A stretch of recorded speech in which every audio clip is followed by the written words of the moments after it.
Good morning বন্ধুরা, কেমন আছো তোমরা সবাই? সুবর্ণার সংসারে তোমাদের সবাইকে স্বাগত জানাই।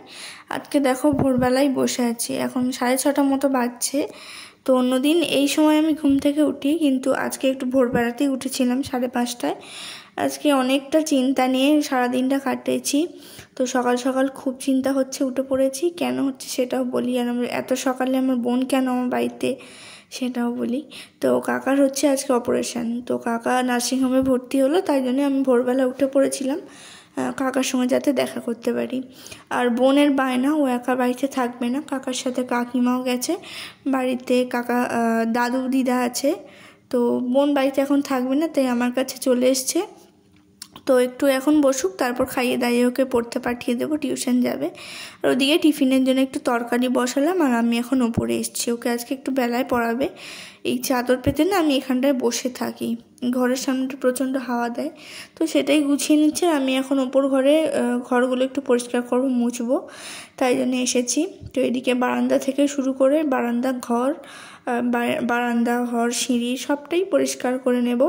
কাকার সঙ্গে দেখা করে এসে আধ ঘন্টা মতো বসেছিলাম বোনকে নিয়ে। তারপর ভাবলাম বসে থেকে কি হবে, বসে থাকলেই তো চিন্তা হবে, তার থেকে কাজগুলো করে নিই। তো চিন্তা সেরকম কোনো ব্যাপার নেই, একটা ছোটোখাটো অপারেশন ভালোভাবেই হয়ে যাবে, সেইভাবে চিন্তার কোনো ব্যাপার নেই। তবুও আমার প্রচণ্ড চিন্তা হয়।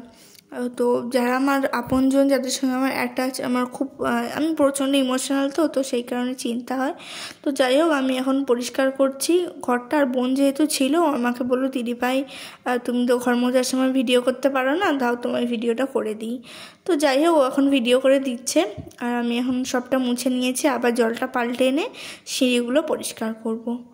তো চলো কাজ বাজ করে নিই, তারপর আবার দেখা হবে তোমাদের সঙ্গে। তো এইখানটা মোছা হয়েই গেছে, এবার আমি নিচে চলে যাব। এটা মোছার পরে তারপর নিচটা পরিষ্কার করব। তো ওদিকে তরকারি হয়ে গেছে, নামিয়েও নিয়েছি, আর দাদাকে খেতেও দিয়ে এসেছিলাম। তো এখন 8টা মতো বাজছে, 8:30 থেকে ওর পড়া। তো ওকে একটু খাইয়ে দেবো, দিয়েও পড়তে চলে যাবে, আবার হয়তো বেলায় আসবে। তো কাজ টাজ করে আমার স্নান করাও হয়ে গেছে। তো এখন আমি রান্নাঘরে চলে এসেছি রান্না বান্না করবো বলে। চলো রান্না বসিয়ে দিই। আর বোন তো বারবারই আসছে, পড়া টড়া যখন হয়ে যাচ্ছে বারবার দেখতে আসছে, ঘুরতে আসছে। আর দিদা একা যেহেতু বাড়িতে আছে, প্রায়ই যাচ্ছে দিদার কাছে, গিয়ে দেখছি। এদিকে দেখো আমার বোন আমাকে কত ফুল তুলে এনে দিয়েছে। তো ওর যেদিন হাত ফাঁকা থাকে ও অনেক আমাকে ফুল তুলে এনে দেয়। তো দেখো এটা একটা ফুল, এটাকে লণ্ঠন জবা বলে। ফুলটা ঠিক এইভাবে হয়, ঝুলে ঝুলে থাকে। একটু ফুলটা ফুটে গেছে, পুরো লণ্ঠনের মতো দেখতে লাগে। তো আমি কিনতে গেছিলাম এই ফুল গাছটা, অনেকটা দাম বলে আমি কিনতে পারিনি, কিন্তু আমার কাকার আর ভাইয়ের খুব শখ আছে, তো সেই কারণে ওরা কিনে নিয়ে এসেছে। যাই হোক, ওর থেকে নিয়ে এসেই আমি মাকে একটা দিলাম। আর এদিকে আমি এখন ঘরে এসে গেছি, পুজো করে নিচ্ছি, আর ওদিকে রান্নাও বসাবো। তারপর বোন আসছে, বোনকে হয়তো থাকবে আমার কাছে আজকে। তো চলো আমি রান্না করবো, আর তার আগে পুজোটা করে নিই।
রোজ রোজ এত ঘরের চাপে আমি তো বেশি ফুল তুলতে পারি না, যে কটা বাড়ির গাছে পাই সেগুলো তুলে ঠাকুরকে সেবা দিই।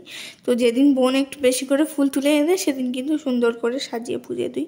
তো এখন 8:30 মতো বাজছে, আর নার্সিংহোম থেকে দাদা ফোন করেছিল। দাদা ফোন করে বললো যে অপারেশন 1.5 ঘন্টা হলো চলছে। তো আমি সেই সময়টা পুজো করছিলাম আর ঠাকুরকে ডাকছিলাম ভালোভাবে অপারেশনটা যেন হয়ে যায় ঠিকঠাক হয়ে, কাকা যেন খুব তাড়াতাড়ি বাড়ি চলে আসে। তো চলো আমি এখন ঠাকুরকে ধূপবাতি দেখিয়ে সেবা দিয়ে দিলাম। এবার আমি নিচে চলে যাব। পুজো যেহেতু হয়ে গেছে আমি ঘরটা বন্ধ করে দিচ্ছি, কারণ ঘরটা খোলা থাকলে না চারদিকের তো গেটগুলো খোলা, কাঠবিড়ালি এসে খুব জ্বালাতন করে। এদিকে দেখো ফ্যানটা বন্ধ ছিল আর আমি পুরো ঘেমে চান করে গেছি, মানে মনে হচ্ছে আবার দ্বিতীয়বার স্নান করলাম। আর তারপর নিচে চলে এসেছি, এসে রান্না করব বলে টুকটাক বসিয়েও দিয়েছি। এদিকে পটল ভাজা হচ্ছে, এদিকে একটু সোয়াবিন ভিজিয়ে দিয়েছি, এদিকে লাউ আর আলু কাটা আছে, লাউ দিয়ে আলু দিয়ে একটা তরকারি করব সয়াবিন দিয়ে, আর এদিকে করলা ভাজা হচ্ছে, পটল ভাজাটা হয়েও গেছে। আর সোয়াবিন আর লাউ দিয়ে তরকারিটা আমার মাকে করতে দেখতাম, আমি পারবো কি আদৌ জানি না, মানে আর সেইভাবে ট্রাই করিনি, আজকে প্রথম করব। আর এদিকে করলাগুলো আমি ভেজে নিচ্ছি তারপরে করব। তো দেখো এদিকে মেঘলা মেঘলা ওয়েদার আজকে, মানে মেঘ করে আছে, একটু মানে রোদ উঠছে না, আবার কিন্তু মানে গরমটা আছে। জল হয়তো হতে পারে, জানি না, যদি বিকেলের দিকে জল হয় একটু তো খুবই ভালো হবে, ওয়েদারটা ঠিকঠাক হবে। আর এদিকে তেলের মধ্যে আলু আর লাউটা দিয়ে দিয়েছি, একটুখানি ভেজে চাপা দিয়ে ভাপিয়ে নেব, মানে লাউ আর আলুটা সেদ্ধ হয়ে যাবে। তারপরে আমি তরকারিটা কষে আবার বসাবো। আমার মা খুব সুন্দর রান্না করতো, যদিও আমি তা পারি না, তবুও চেষ্টা করে দেখবো। আর এদিকে একটু মুড়িটাও আমি খেয়ে নিচ্ছি। তো নার্সিংহোম থেকে ফোন করেছিল, অপারেশন হয়ে গেছে, কাকা এখন ভালো আছে, বেডে দিয়ে দিয়েছে।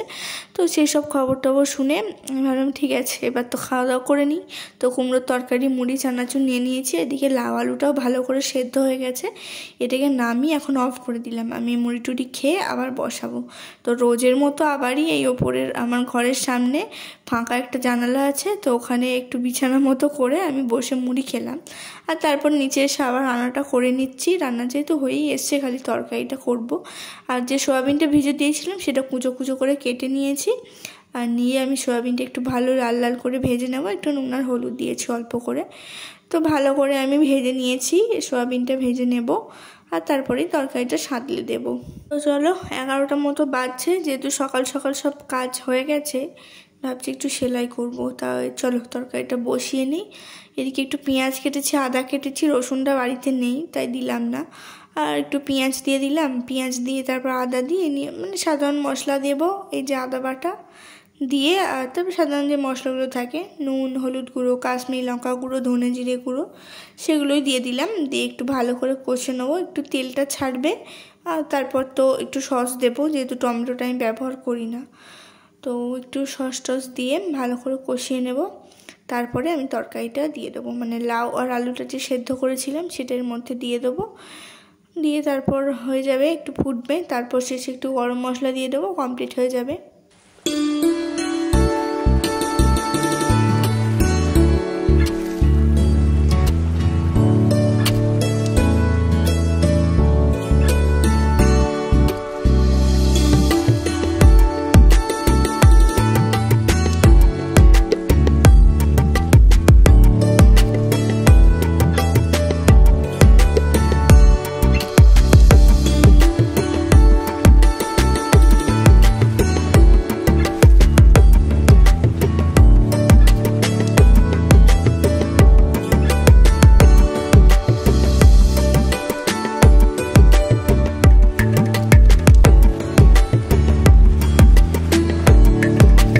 তো দেখো কথা বলতে বলতে আমার রান্না হয়েও গেছে, আর এদিকে আমি এসেছি একটু সেলাই করতে।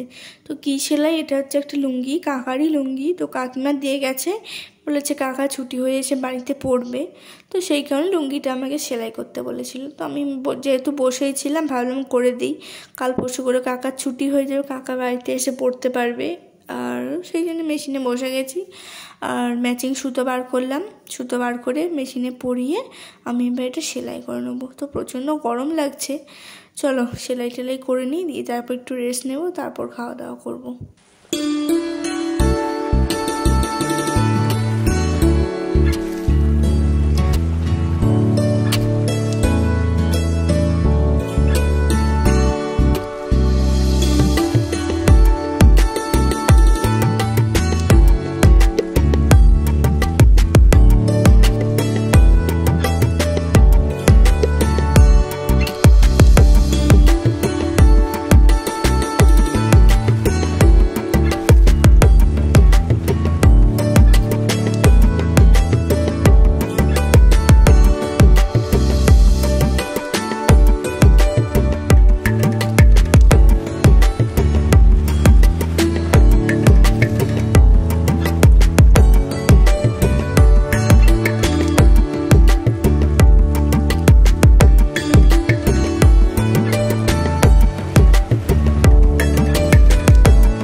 তো দেখো আমি এদিকে লুঙ্গিতে সেলাই করছি, প্রায় হয়েই এসেছে। তো যেহেতু একটু চিন্তা করছিলাম, অন্যমনস্ক করছিলাম, একটু ভুল হয়েছিল, আবার সেলাইটা খুলে আবার ঠিকঠাক করে করছি। তো দেখো হয়ে গেছে আমার সেলাই করা, এটা রেখে দেবো, দিয়ে এবার খাওয়া দাওয়া করে নেব। তো আমার বোন বলেছে আমার কাছে ঘুমাতে আসবে দুপুরবেলায়। ওদিকে কাকিমা এসে গেছে নার্সিংহোম থেকে বাড়ি, কাকিমার কাছে গিয়ে একটু দেখা করে কাকার খোঁজ খবর নিয়ে আসবো। তো চলো আজকে ভিডিওটা বেশি বড় করছি না, এখানেই শেষ করছি। সবাই ভালো থেকো, দেখা হবে একটা পরের ভিডিও। সবাইকে টাটা আর অনেক ভালোবাসা, বাই বাই।